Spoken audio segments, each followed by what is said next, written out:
Tahu kan baru-baru ni kan, ada menteri yang besar.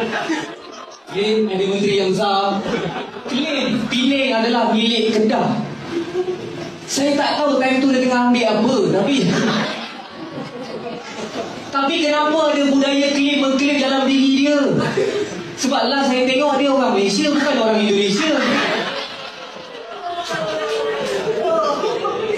Tapi mungkin dia stres sebagai seorang menteri yang besar kan. Dia stres. Dia cakap macam mana nak jadi Kedah ni maju, macam mana nak Kedah ni maju. Puff, dia dapat idea, masukkan Penang dalam Kedah. Tapi kalau macam tu, maju tak maju ni tanggungjawab pemimpin. Kalau pemimpin macam tu, Penang pun boleh mundur. Dan saya risau kalau Penang mundur, dia akan cari negeri yang lagi maju.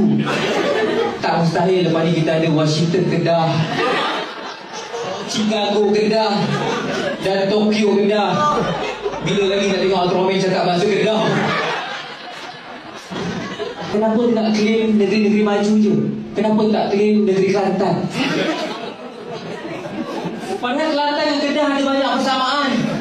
Dua-dua negeri pas, dua-dua mula dengan Kedah, Kelantan. Dan yang paling penting sekali, dua-dua ada masalah air. Menteri besar dia claim macam tu, buatkan saya rasa macam dia ni macam setiap anak sulung dalam family tau, yang akan tengok cerita best. Dia orang pertama yang claim semua yang power-power. Tengok Power Rangers kan, yang merah abang punya, yang merah abang punya.